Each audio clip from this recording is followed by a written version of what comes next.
며느리를 범죄자로 만든 시어머니. 서연은 결혼 3년 차 시어머니와의 동거 생활 속에서 매일을 전쟁처럼 살아가고 있었다. 시어머니 박순자는 겉으로는 자상한 척하지만 며느리를 하인처럼 대하며 가족 돈을 자신의 사치품 구매에 마음대로 썼다. 명품 가방, 금 팔찌, 해외여행. 모두 서연과 남편이 힘들게 모은 돈이었다.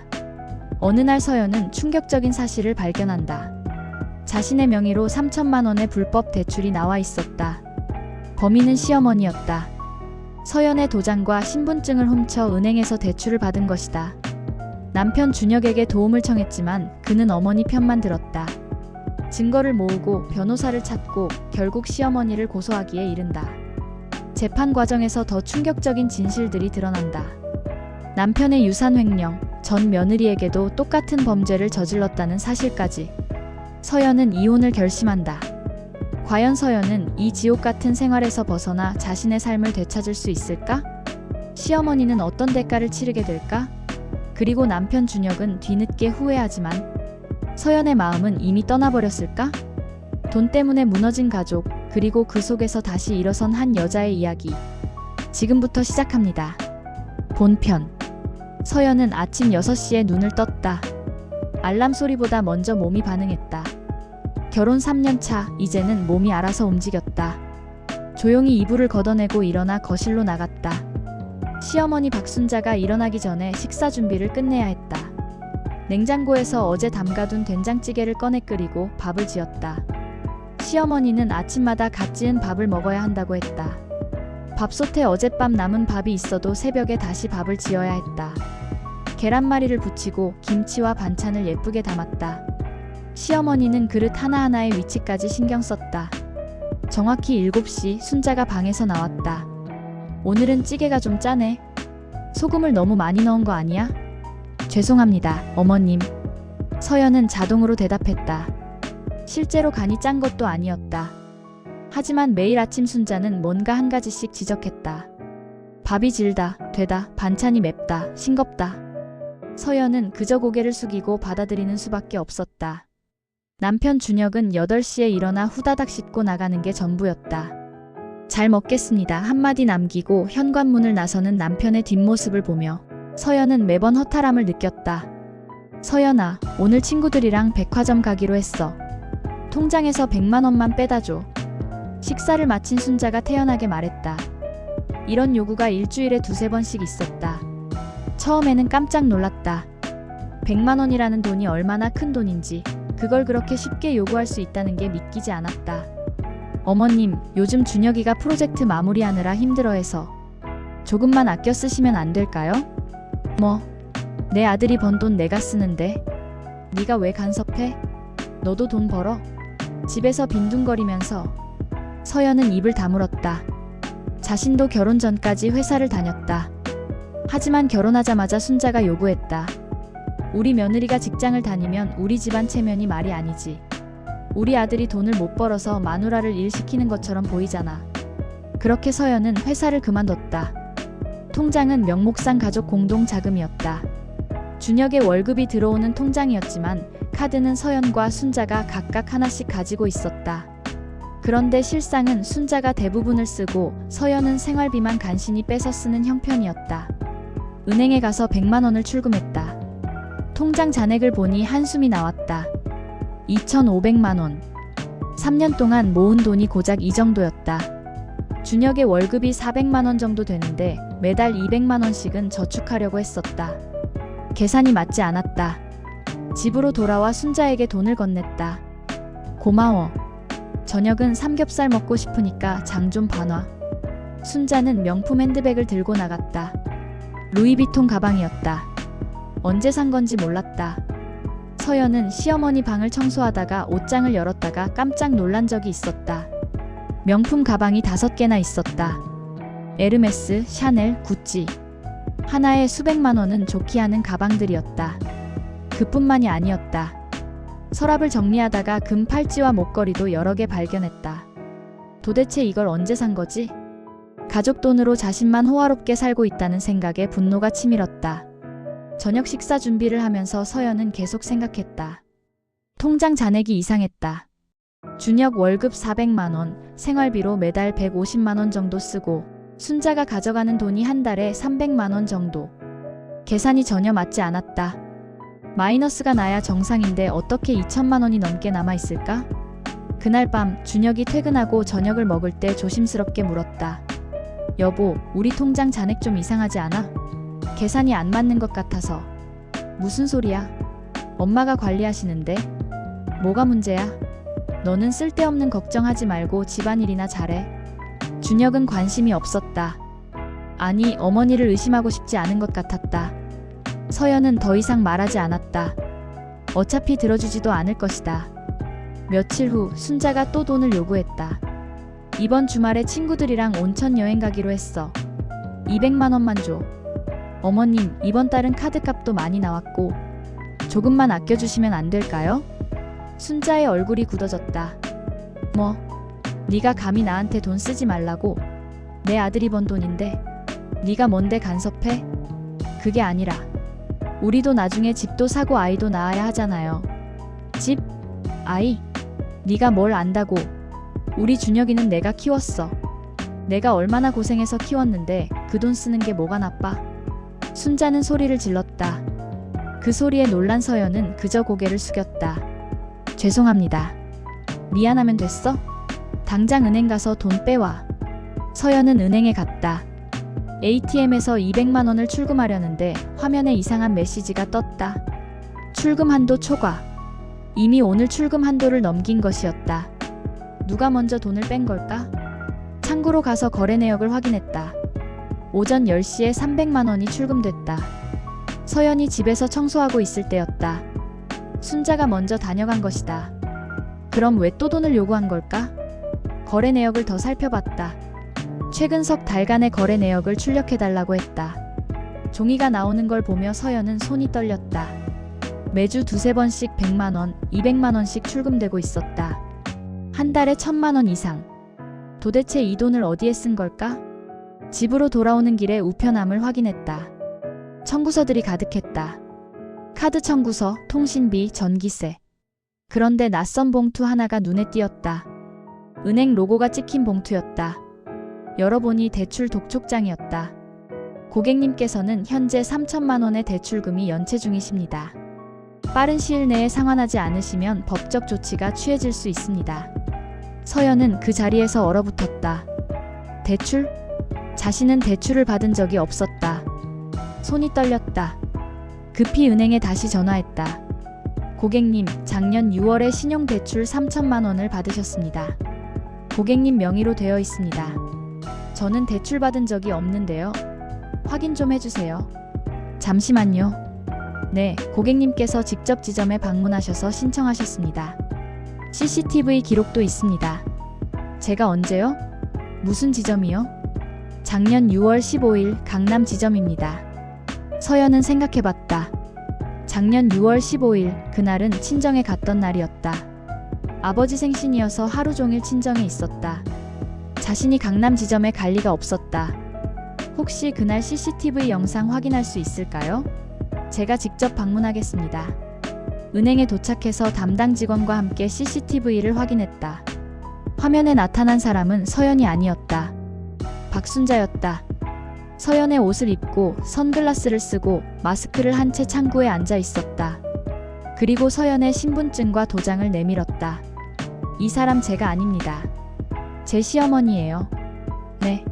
하지만 신분증과 도장을 훔쳐서 쓴 거예요. 신분증도 몰래 복사한 거고요. 서연은 온몸이 떨렸다. 시어머니가 자신의 명의로 불법 대출을 받은 것이었다. 그 돈은 어디로 갔을까? 순자의 통장으로 입금됐을 것이다. 이건 명백한 범죄입니다. 고소하셔야 합니다. 직원의 말에 서연은 고개를 끄덕였다. 하지만 시어머니를 고소한다? 남편은 뭐라고 할까? 집안은 어떻게 될까? 그날 저녁 서연은 준혁을 기다렸다. 10시가 넘어서야 준혁이 돌아왔다. 여보, 나 할 말이 있어. 엄마가 내 명의로 대출을 받았어. 3천만 원이나. 뭐? 무슨 소리야? 엄마가 왜 그래? 증거가 다 있어. 은행 CCTV에 엄마가 내 신분증이랑 도장 들고 가는 게 찍혔어. 준혁의 얼굴이 굳었다. 그럴 리가 없어. 엄마가 왜 그런 짓을 해? 네가 착각한 거 아니야? 착각이 아니야. 내가 직접 확인했다고. 엄마한테 물어봐야겠어. 준혁은 순자의 방으로 갔다. 서연도 따라갔다. 순자는 침대에 누워 드라마를 보고 있었다. 엄마, 서연이 명의로 대출받은 거 맞아? 순자는 깜짝 놀란 표정을 지었다. 뭐? 내가 왜? 무슨 소리를 하는 거야? 엄마, 은행에 다 기록 남아있어. CCTV도 있고. 순자의 표정이 변했다. 그리고 갑자기 눈물을 흘리기 시작했다. 준혁아, 엄마가 왜 그런 짓을 해? 서연이가 나한테 누명을 씌우려는 거야. 이혼하고 위자료 받으려고 그러는 거지. 엄마, 무슨. 너는 믿지 않는 거야?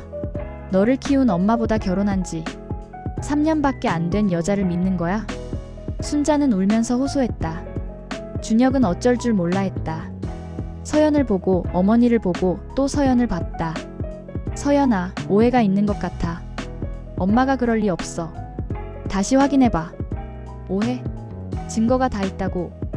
그래도 엄마가 일부러 그런 건 아닐 거야. 뭔가 이유가 있었을 거야. 서연은 허탈했다. 남편은 끝까지 어머니 편이었다. 증거를 들이대도 진실을 말해도 소용없었다. 다음 날 서연은 변호사 사무실을 찾았다. 상담을 받으며 모든 상황을 설명했다. 변호사는 고개를 끄덕이며 들었다. 이건 명백한 사문서 위조와 사기죄입니다. 고소하시면 됩니다. 하지만 시어머니를 고소하면 남편이 부인, 이건 범죄입니다. 가족이라고 봐줄 문제가 아니에요. 그리고 이런 일이 한 번으로 끝나지 않을 가능성이 높습니다. 변호사의 말에 서연은 결심했다. 고소장을 작성했다. 사문서 위조, 사기, 횡령 혐의였다. 일주일 후 경찰이 집에 왔다. 순자는 경찰을 보고 놀라 소리쳤다. 이게 무슨 짓이야? 준혁아, 서연이가 엄마를 고소했어. 준혁은 회사에서 급히 달려왔다. 서연아, 이게 무슨 짓이야? 엄마를 경찰에 신고하다니. 여보, 이건 범죄야. 내 명의로 불법 대출을 받은 거라고. 그래도 가족인데? 대화로 풀 수 있잖아. 난 이미 대화를 시도했어. 하지만 당신은 내 말을 믿지 않았잖아. 경찰은 순자를 조사했다. 처음에는 부인했지만 증거가 명백했다. CCTV 영상, 거래 기록, 모든 게 순자를 가리키고 있었다. 결국 순자는 인정했다. 그래, 내가 했어. 하지만 이유가 있었어. 나도 돈이 필요했다고. 조사 과정에서 더 충격적인 사실들이 드러났다. 순자는 서연의 명의로 대출을 받은 게 한 번이 아니었다. 작년에 3천만 원, 재작년에 2천만 원. 총 5천만 원을 서연 명의로 받았고 그 돈을 자신의 통장으로 빼돌렸다. 그뿐만이 아니었다. 준혁의 아버지가 남긴 유산도 횡령했다. 준혁의 아버지는 10년 전에 돌아가셨는데 부동산과 예금을 남겼다. 순자는 그 재산을 준혁에게 알리지 않고 모두 자신의 명의로 옮겼다. 총 2억 원이 넘는 금액이었다. 엄마, 아버지 유산이 있었어? 왜 말 안 했어? 준혁은 충격에 빠졌다. 순자는 변명했다. 그건 네가 나중에 결혼하고 쓰라고 아껴둔 거야. 아껴둔 게 아니잖아요. 명품 가방 사고, 금 사고, 여행 다니는데 다 쓴 거잖아요. 서연이 소리쳤다. 순자의 방에서 압수한 물품들이 증거로 제시됐다. 명품 가방 5개, 금 팔찌 10개, 목걸이 7개, 다이아몬드 반지 3개. 모두 최근 2년 사이에 산 것들이었다. 재판이 시작됐다. 검사는 순자의 범죄를 하나하나 입증했다. 사문서 위조, 사기, 횡령.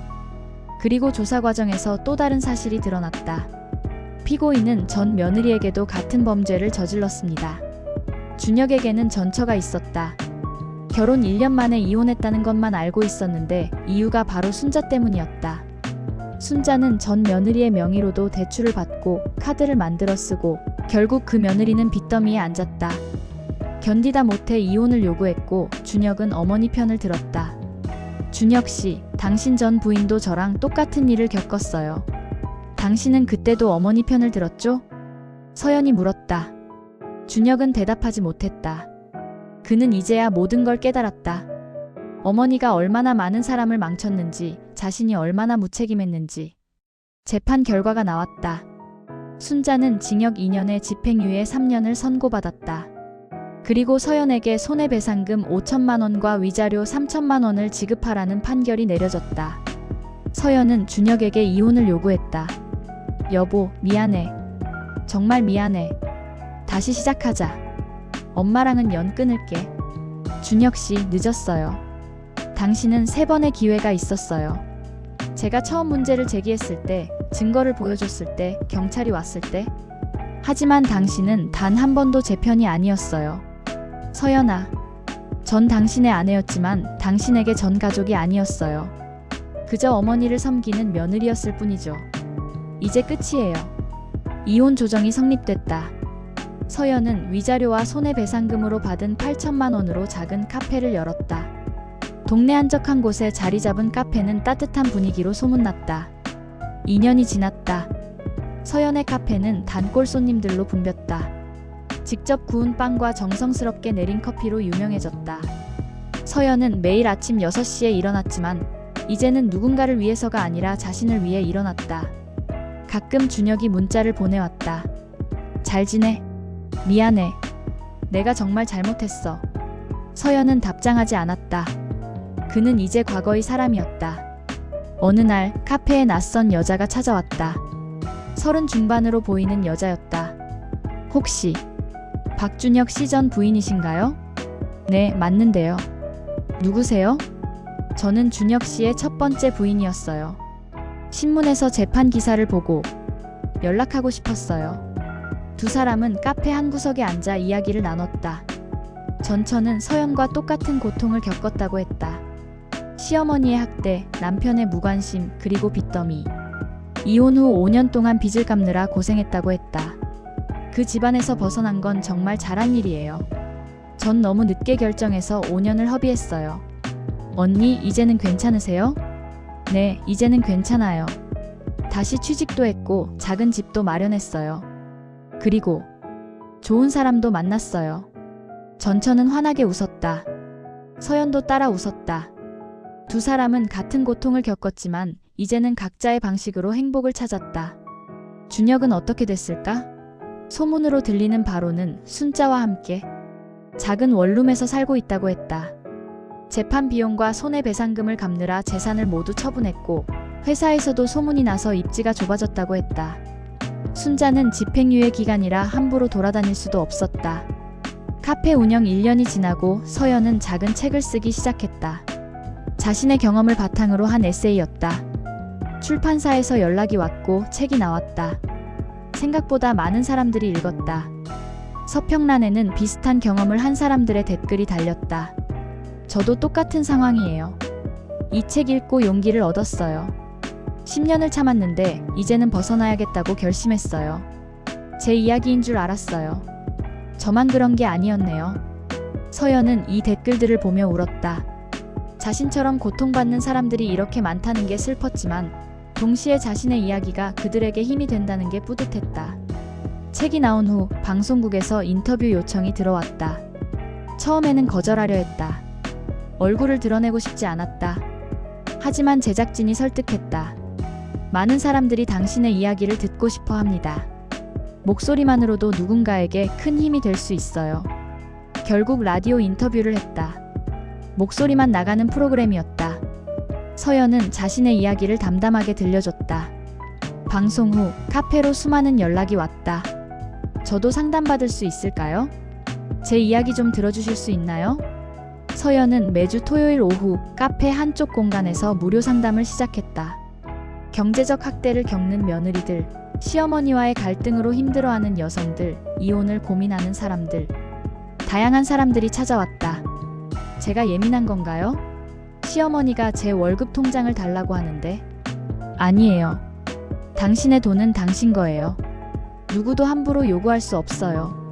서연은 자신이 못 받았던 조언들을 그들에게 해줬다. 법적 조언, 실질적인 대처 방법, 심리적 지지. 작은 것들이었지만 그들에게는 큰 힘이 됐다. 2년 반이 지난 어느 날 서연은 카페 앞에서 낯익은 사람을 봤다. 준혁이었다. 그는 많이 늙어 보였다. 머리에 흰머리가 섞였고 얼굴에는 주름이 깊게 패였다. 서연아, 무슨 일이세요? 서연은 담담하게 물었다. 준혁은 말문이 막혔다. 그냥 네가 잘 지내는 것 같아서. 카페도 잘 되고 책도 냈다며. 축하해. 감사합니다. 그럼 전 바빠서. 서연아, 정말 미안해. 내가 너무 잘못했어. 준혁의 눈에 눈물이 맺혔다. 하지만 서연의 마음은 흔들리지 않았다. 준혁 씨, 사과는 받았어요. 하지만 그게 뭘 바꾸나요? 이미 지나간 일이에요. 나 엄마랑도 연 끊었어. 너무 늦었지만 이제라도. 그건 준혁 씨가 하실 일이에요. 저랑은 상관없어요. 전 제 삶을 살고 있어요. 서연은 카페로 들어갔다. 뒤돌아보지 않았다. 준혁은 한참을 그 자리에 서 있다가 사라졌다. 그날 밤 서연은 일기를 썼다. 오늘 전 남편을 봤다. 예전 같았으면 마음이 흔들렸을 텐데 이제는 아무 감정도 없다. 그저 낯선 사람을 본 것 같았다. 나는 정말로 자유로워진 것 같다. 3년이 지났다. 서연의 카페는 이제 지역 명소가 됐다. 두 번째 책도 냈고 강연 요청도 많이 들어왔다. 서연은 자신의 경험을 바탕으로 경제적 학대, 가정 내 갈등, 이혼과 재기에 대해 이야기했다. 어느 날 한 대학교에서 특강 요청이 들어왔다. 가족학과 학생들에게 강의를 해달라는 것이었다. 서연은 강단에 섰다. 100명이 넘는 학생들이 그녀를 바라봤다. 여러분, 저는 결혼이 잘못됐다고 말하는 게 아니에요. 다만 결혼도 하나의 선택이고 그 선택에는 책임이 따른다는 걸 말하고 싶어요. 그리고 어떤 관계에서도 여러분 자신을 잃어서는 안 된다는 거예요. 강의가 끝나고 한 여학생이 다가왔다. 교수님, 제 엄마가 지금 교수님 같은 상황이에요. 어떻게 도와드려야 할까요? 서연은 그 학생과 긴 대화를 나눴다. 그리고 깨달았다. 자신의 이야기는 끝나지 않았다. 아직도 많은 사람들이 비슷한 고통을 겪고 있고 그들에게 자신의 경험이 도움이 될 수 있다. 서연은 카페 옆에 작은 상담센터를 열기로 했다. 새 출발 상담센터. 경제적 학대, 가정폭력, 이혼 고민 등 다양한 문제로 힘들어하는 사람들을 위한 공간이었다. 전문 상담사도 고용하고 변호사와도 연계했다. 개소식 날 많은 사람들이 찾아왔다. 서연의 책을 읽은 독자들, 강의를 들었던 사람들, 그리고 도움이 필요한 사람들.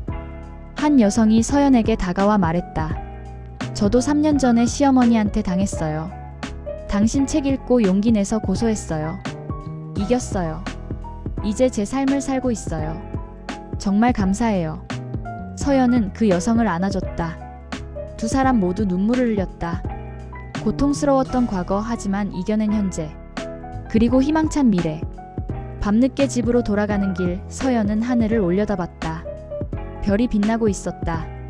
3년 전 그 지옥 같은 집에서 벗어날 수 있을까 두려워했던 자신이 떠올랐다. 돈도 없고 갈 곳도 없고 믿을 사람도 없었던 그때. 하지만 해냈다. 혼자 힘으로 일어섰다. 카페를 열고 책을 쓰고 사람들을 도왔다. 이제 서연에게는 두려움이 없었다. 무슨 일이 닥쳐도 자신은 이겨낼 수 있다는 확신이 있었다. 핸드폰이 울렸다. 익숙하지 않은 번호였다. 받았다. 여보세요? 서연 선생님이시죠? 저는 KBS 다큐멘터리 팀입니다. 선생님 이야기로 다큐멘터리를 만들고 싶은데요. 서연은 잠시 생각했다. 자신의 이야기를 더 많은 사람에게 알린다는 것. 그건 부끄러운 일이 아니라 의미 있는 일이었다. 네, 좋아요. 함께 만들어보죠. 서연은 웃으며 대답했다. 돈 때문에 가족이 무너지고 신뢰가 깨지고 삶이 망가지는 사람들. 그들에게 희망을 주고 싶었다. 자신처럼 다시 일어설 수 있다는 것을, 새로운 삶을 살 수 있다는 것을 보여주고 싶었다. 그날 밤 서연은 깊은 잠에 들었다. 악몽은 더 이상 없었다. 순자의 목소리도, 준혁의 무관심한 얼굴도 떠오르지 않았다. 그저 평화로운 잠이었다. 자유로운 사람의 잠이었다. 5년이 지난 지금 서연은 자신의 상담센터를 운영하며 많은 사람들을 돕고 있다. 매달 수십 명의 여성들이 그녀를 찾아온다. 경제적 학대로 고통받는 사람들, 가족관계에서 상처받은 사람들, 새로운 삶을 시작하고 싶은 사람들. 서연의 세 번째 책이 출간됐고 전국을 다니며 강연을 한다. 방송 출연도 여러 차례 했다. 그녀의 이야기는 많은 사람들에게 용기와 희망을 주었다. 카페는 여전히 성업 중이다. 이제는 직원 3명을 두고 있다. 모두 서연처럼 힘든 과거를 극복한 여성들이었다. 서로의 아픔을 이해하고 서로를 지지하는 작은 공동체가 됐다. 준혁은 어떻게 됐을까? 가끔 소식이 들린다. 순자와 헤어져 혼자 살고 있다고 한다. 작은 회사로 이직했고 조용히 살고 있다고 한다. 더 이상 서연에게 연락하지 않는다. 순자는 집행유예가 끝난 후 요양원에 들어갔다. 준혁이 비용을 대고 있지만 자주 찾아가지는 않는다고 한다. 명품 가방도 금 팔찌도 모두 팔아 손해배상금을 갚았다. 이제 그녀에게 남은 건 외로움뿐이었다. 어느 봄날 오후 서연은 카페 창가에 앉아 커피를 마시고 있었다. 창밖으로 벚꽃이 흩날렸다. 아름다웠다. 3년 전에는 이런 풍경을 볼 여유조차 없었다. 핸드폰이 울렸다. 준혁의 전처였다. 이제는 가끔 연락하며 지내는 사이가 됐다. 서연아, 나 다음 달에 재혼해. 결혼식에 와줄 수 있어? 정말? 축하해, 언니. 당연히 갈게. 너도 좋은 사람 만나. 아직 젊잖아. 언젠가는 만나겠지. 지금은 내 일에 집중하고 싶어. 전화를 끊고 서연은 다시 창밖을 바라봤다. 연애? 재혼? 아직은 생각하고 싶지 않았다. 지금의 삶이 너무 소중했다. 자유롭고 평화롭고 의미 있었다. 상담센터에서 일하는 직원 중 한 명이 찾아왔다. 센터장님, 오늘 새로운 상담자가 왔어요. 시어머니 문제로 힘들어하시는데. 알겠어요. 제가 직접 상담할게요. 서연은 자리에서 일어났다. 또 다른 서연이 도움을 기다리고 있었다. 그녀가 겪었던 고통을 다른 누군가는 지금 겪고 있었다. 그리고 서연은 그들에게 희망이 될 수 있었다. 돈 때문에 가족이 무너지는 건 순식간이었다. 하지만 서연은 배웠다. 다시 일어서는 것도 새로운 삶을 시작하는 것도 가능하다는 것을. 그리고 그 과정에서 가장 중요한 건 자기 자신을 잃지 않는 것이었다. 서연의 이야기는 해피엔딩으로 끝났다. 하지만 이건 단순한 복수극이나 신데렐라 스토리가 아니었다. 한 여자가 자신의 인생을 되찾기 위해 싸우고 이기고 그 경험을 나누는 이야기였다. 결말은 뻔했을까? 아니면 반전이었을까? 서연 자신도 모른다. 다만 한 가지 확실한 건 지금의 삶이 과거의 고통보다 훨씬 가치 있다는 것이다. 그리고 이 이야기를 듣는 당신에게 서연은 말하고 싶다. 당신도 할 수 있어요. 두려워하지 마세요. 당신의 삶은 당신 것입니다.